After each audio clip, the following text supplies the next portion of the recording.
How's it going? Today is 23rd of September, Monday, and we're gonna be taking a look at the market and what kind of opportunities we can find. In today's video, we're gonna be taking a look at clothing market and all industry and trying to understand what's happening.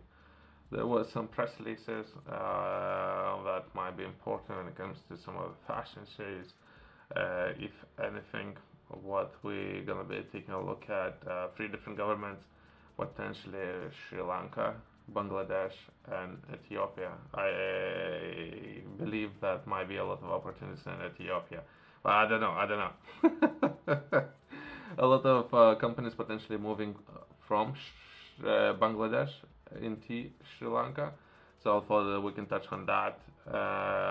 If that's something that's happening, what might be and where opportunities might be in the future that will be creating jobs, opportunities, people, I know they might have a lot of expertise when it comes to Ethiopia. There's something that no one's talking about, right? Let's try to understand it.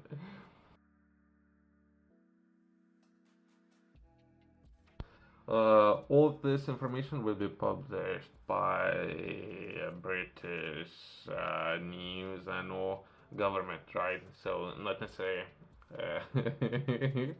We have and we're going to be taking a look at very particular in the lens when trying to understand all this information just based on who's publishing it. And all of this information is in English, right? So it just perhaps a lot of people might have their own agendas, right? So once we touch on that, that would be something that was published this morning. That would be Honaria London Fashion Week shoot Blue Lumi returns bigger, better in 2024. And within this fashion show, potentially, we can touch on Paris, so capitals, I guess, France, Italy, and New York or United States, right? So then it comes to fashion, perhaps that would be dominating powers or companies within those governments, and they would have presentations of with some of the new fashions and all collections, right? The great funded fashion show Blue Lumit attracted 7 designers, 55 models, including 5 Miss Solomon Islands Pageants 2024 contestants and over 100 excited guests. Okay. So there might be something there, right? So once we have covered official government's releases, let's progress and let's take a look at where if anyone might be considering setting up a business. Briefly, right, we can touch on important parts, right? As of now, we can take a look at some of the statistics. That would be the top 20 clothing production countries, and all governments have to be China, Bangladesh, most likely there's a lot of opportunities and businesses operating in Bangladesh, but recently there was a lot of perhaps change of government administration, all those kind of things in Bangladesh, right? But we're gonna be touching on Bangladesh briefly, right? But either way, next one will be Vietnam, India, Turkey, Indonesia, Pakistan, Mexico, Cambodia, Sri Lanka. Potentially, we're going to be taking a look at entire industry, and perhaps there might be a lot of opportunities, and a lot of businesses might be moving to Sri Lanka, right? So, what we're going to do breakdown of Sri Lanka and what's happening in Sri Lanka, and perhaps there might be some opportunities in the future in Ethiopia. It would depend, right? So I thought we're gonna close today's video by taking a look at Ethiopia. If Ethiopia will have access to port, great. If not, perhaps whole thing might be on hold for time being, right?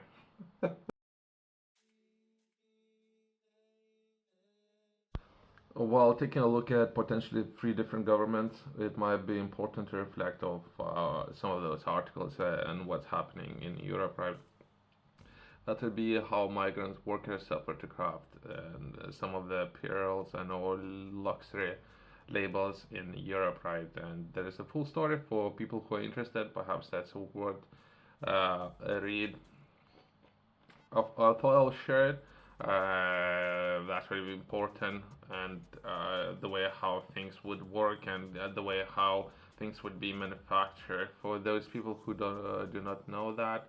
So I thought that would be important to mention in this article, something that was published very recently. So I thought it might be worth taking a look at, as well as Pope Francis in Singapore urges fair wages for migrant workers. So that really potentially push for increase of wages. So since there's a lot of things happening, and again, that's something that was published 10 days ago, where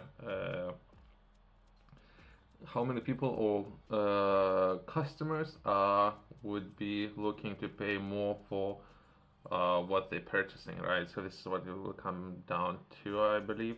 So if how much would you like to pay for things, right? Would you like to if it's luxury brands, perhaps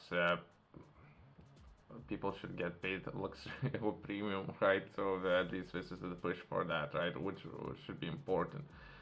Once that been said, right, perhaps it comes down to people, I believe, building their own businesses, right? So if people, something that we're doing with the channel, if people would build their own businesses, they would understand the struggle, right, of things and all ins and outs, right? Kinda, I guess. Let's progress and let's take a look at Sri Lanka's market. Uh, Information that we're gonna be taking a look at. We're gonna start with Sri Lanka. We're gonna do a deep dive, kind of in a few minutes, what Sri Lanka's performance is with regards to UK. From there, we're gonna touch on Bangladesh, perhaps something that was happening very recently in Bangladesh, and perhaps there might be some opportunities in Ethiopia. So that would be overall structure. But either way, that would be all information. We're gonna while taking a look at some of the fact sheets, information will be published by the Department for Business and Trade. That would be international relationships, kind of, right?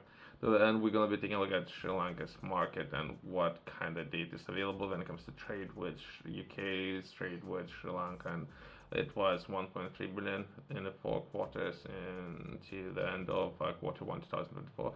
But either way, so that will be overall, but just these numbers not necessarily give in the full picture.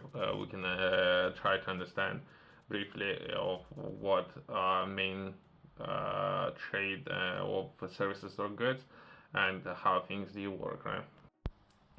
All this data is available publicly for people who like to learn more, and that would be just very brief. The top 5 UK goods exported in 4 quarters in the end of quarter one 2024, and that we only take a look at textiles and fabrics. That would be 7.5 million of worth of pounds, as well as clothing. That would be 313 million worth of clothing was exported. So massive market when it comes to UK's trade with Sri Lanka, right?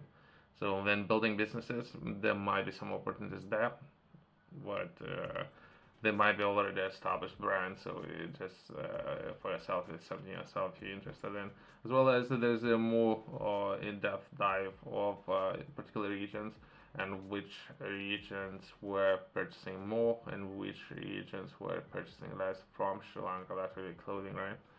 For those who are interested in understanding a little bit more. As well as when it comes to leadership of Sri Lanka, right? So it's something that was published 11 minutes ago. That is Sri Lanka's new president, Anura Kumara Dissanayake, promises change, right? So that is your leadership. So perhaps when it comes to business relationships, so there might be a good time, right? Sri Lanka's leaflets leader, there's a name I can't pronounce his name properly, right? Took office as the president on Monday, promising change to the island's nation, long led by a powerful politician families, which is emerging from its worst economic crisis in more than 7 decades. Millions of Sri Lankans has voted for the opposition parliament, putting faith in the graft, fighting pledge and how to bolster fragile economic recovery, right? So perhaps when it comes to trade with UK and textiles, clothing, there might be some opportunities, as well as leadership. Might be a new enthusiast, high energy leadership. There might be some opportunities, right? So I thought we will be touching on Sri Lanka, and from there we can progress to what most likely most of the businesses operating in. I believe that would be Bangladesh, right?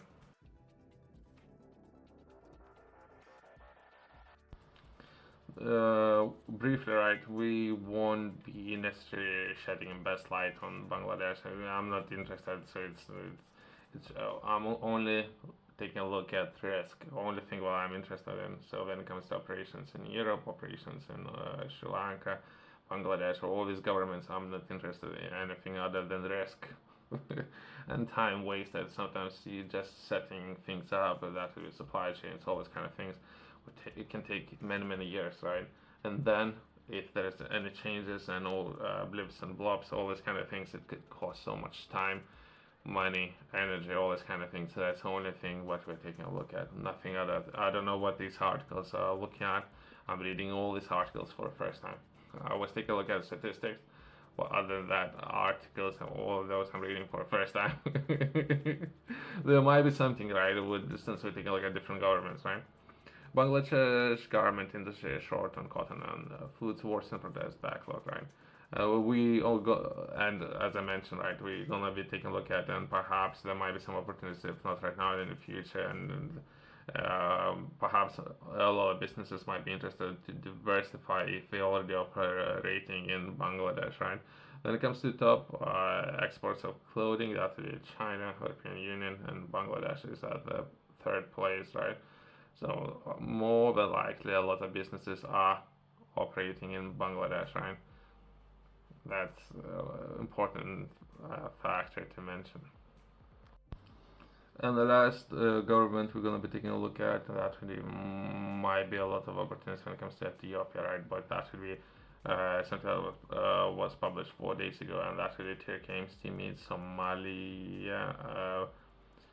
Okay, and Ethiopia separately before new mediation talks. But since there's a breakaway government, is something that's called Somaliland, right?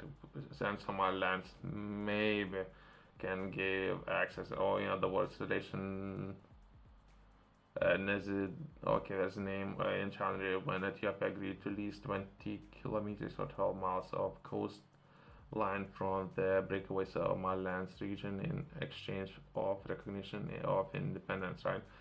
If they would have port access, perhaps that would be textile businesses and a lot of opportunities in Ethiopia. But again, there might be a lot of problems, right? Small things that haven't been covered in today's video, right? Let's close that. Thanks for watching. See you next one.